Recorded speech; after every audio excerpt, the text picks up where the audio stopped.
Okay, so alam ko namang sobrang daming ni-launch na mid-range devices or mid-priced smartphones the past few months. Actually, halos early 2025 pa lang, halos lagpas 10 na yung nilabas, making it harder for us consumers to choose which phone to get. At the same time, since non-flagship yung mga phones na yon, hindi rin ganun kadami yung killer features na kaya nilang ipagmalaki. And now, meron na naman tayong bagong mid-range phone na i-review, and this time it's from Samsung, the Samsung Galaxy A56 5G. Tara, pag-usapan natin.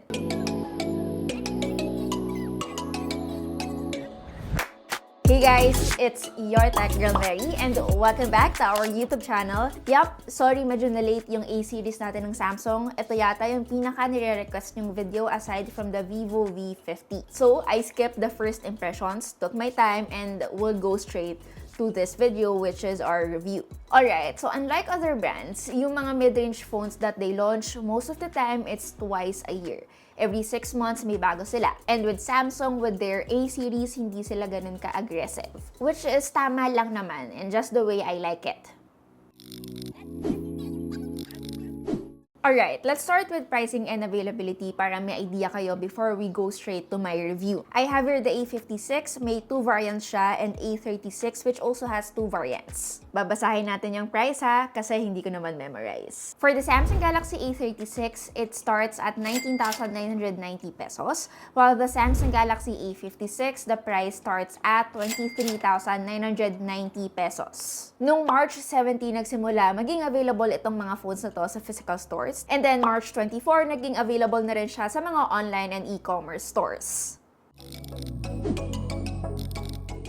Now, in terms of colors, I'll be honest, medyo nalungkot ako kasi hindi na ganun kadami yung choices. Katulad noon, kapag naglalabas sila ng A-series, talagang ang daming pagpipilian, pastel colors kung pastel. Ngayon, for A56, tatlo lang yung kulay na meron. We have pink, which is what I have. Meron ding light gray and graphite. And design-wise, camera module really did change. Just like the way they changed the camera module of the Galaxy S series, making their camera module uniform across all their smartphones. And yung camera module, as you can see, really did change, giving the A series more identity compared to the Samsung Galaxy S series. Anyway, I just wanted to pinpoint that out, but yeah, let's start with the design. Similar pa rin naman yung side rail ng Samsung Galaxy A56. The same thing we saw from the Samsung Galaxy A55. Naka-raise lang yung key island section natin to give the buttons more emphasis. And just like what I mentioned earlier, mas unified na yung camera module niya. I guess to give it a newer look, but in terms of durability, I don't think may effect naman ito. And speaking of durability, meron akong dalawang gustong i-pinpoint na hindi naman nila binago, but not like it matters. Unang-una, we still have a rated IP67 for dust and water resistance. Medyo behind lang ng konti from the flagship phones from Samsung, which has IP68, but again, gets naman because that's how it always goes. At the same time, we still have a Corning Gorilla Glass Victus Plus, which is again the same thing that is present from the A55. Okay, pag bumibili kayo ng Samsung device, mapa A-series, S-series, Z-series man yan, alam naman nating lahat na unang-una walang libreng case at wala ring charger na kasama. At syempre, kung wala pa kayong case, ang magiging issue nyo dito is kung gaano siya kakomportable gamitin ng walang case. At the same time, kung gaano siya ka-smudge magnet. But since the review unit that I have is in pink, hindi ko naging issue yon. Glossy finish na yung meron tayo dito sa Samsung Galaxy A56 5G. Kung yung black or yung gray finish siguro yung kukunin or bibilin nyo, magiging issue nyo yung smudges niya kasi very evident ito. Ito rin yung nakita kong problema sa iba kong tech reviewer friends. Actually, no, kung kukunin ko yung unang-unang phone bago ito, which is the A55, glossy din naman pala siya. Siguro hindi lang din tumatak sa akin yung pagka-smudge magnet niya kasi purple yung unit na meron ako, hindi rin siya halata. Overall, it feels and look premium. Mas mukha pa nga siyang premium compared doon sa ibang phones that we recently reviewed that is above 30,000 pesos. So yes, in terms of ergonomics and design, sa tingin ko, angat pa rin yung A56 5G. Now, let's talk display. medyo may pagbabago tayo dito katulad ng display size. A55 used to have a 6.6 inches of display size.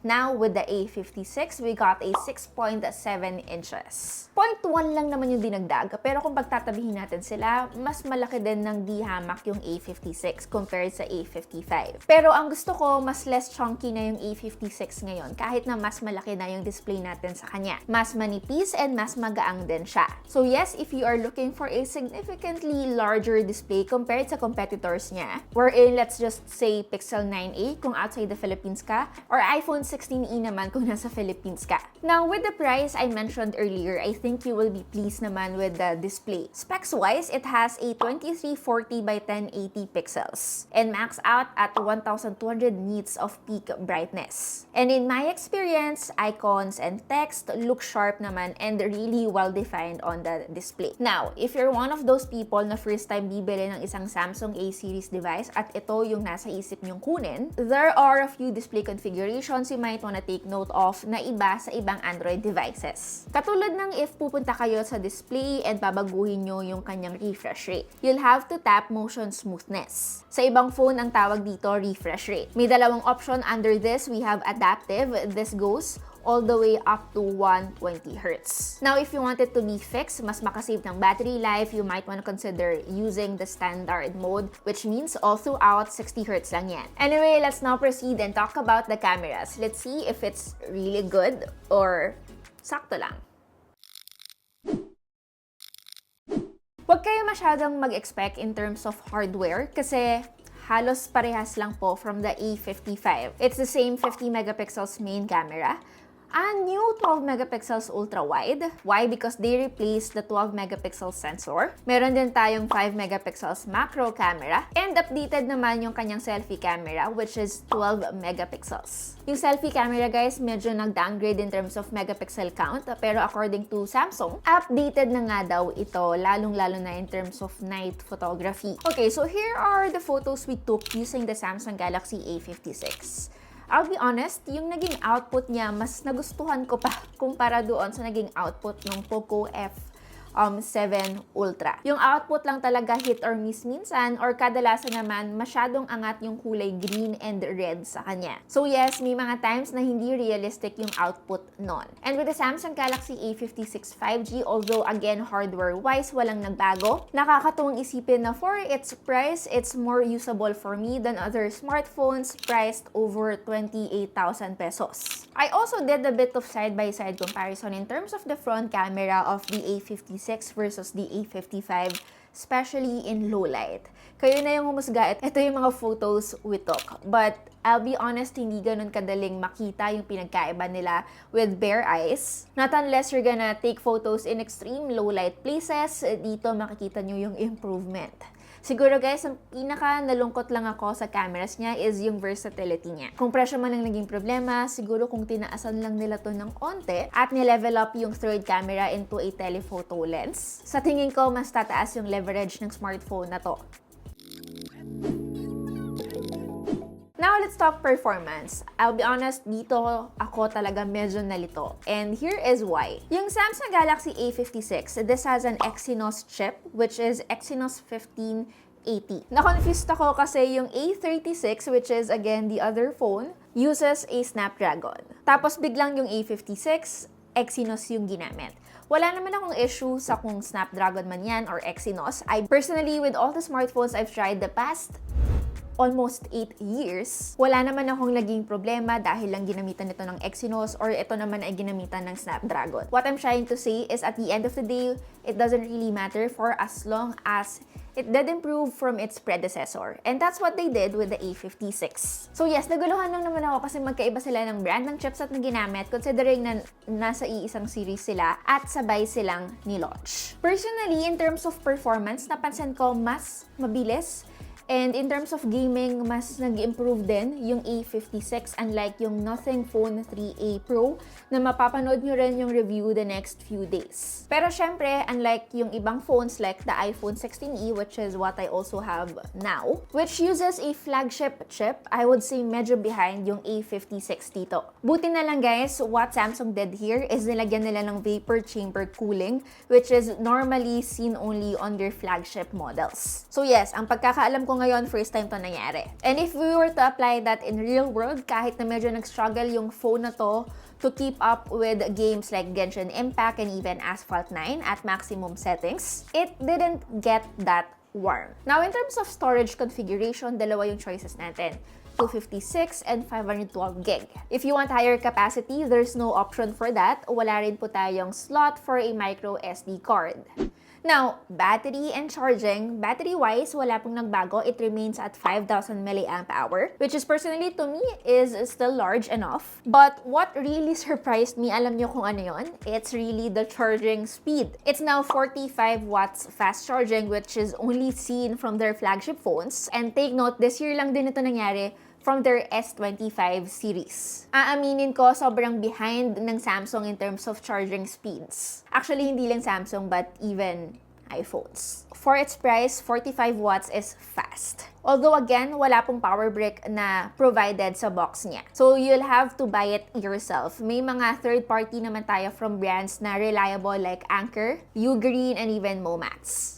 Now, in terms of software, I don't think you'll have a problem. Pero you'll be glad to know na yung mga AI features present from their flagship devices are also present here. I don't really have much time to elaborate each one of those. But to summarize it, we have Circle to Search, Object Eraser, Best Face, Auto Trim, and more. Now, in terms of update, ang alam ko, 6 years yung operating system update niya. And 6 years din yung security updates. Hindi ganun ka-taas compared to Google, but still high enough kung i-compare natin siya sa ibang phones in the industry. Ahead pa rin siya guys, kahit na mas mataas ng isa yung sa Google.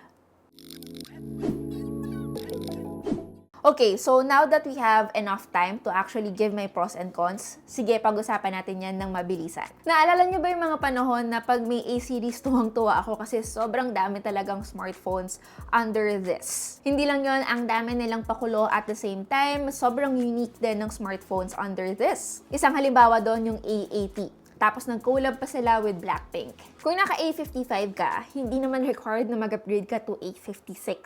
Hindi rin dapat maging deciding factor yung kulay. Porket may pink na sa A56, ay dapat ka nang magpalit ng smartphone. Cute lang siyang tignan, but again, at the end of the day, it's not a smart move. Best advice I can give you is if priority nyo ang telephoto lens sa isang mid-range phone at gusto nyo high-level performance dahil grabe rin naman kayong mag-gaming, hindi ata ito yung smartphone na para sa inyo. But if you want a phone that is not too expensive, meaning iPhone 16e level of expensive, but gets the job done, yung tipong hindi kayo mamumroblema if tatagal ba yung phone nyo in terms of security updates, reliable camera performance. Overall, a pretty well-balanced phone. I do think it is something worth looking at. Anyway, that's basically it. Pasensya na guys if hindi ko magagawa ng solo video yung A36, but at least napakita ko sa inyo at may konting comparison tayo. Again, it's your Tech Girl Mary and see you on our next video. Bye!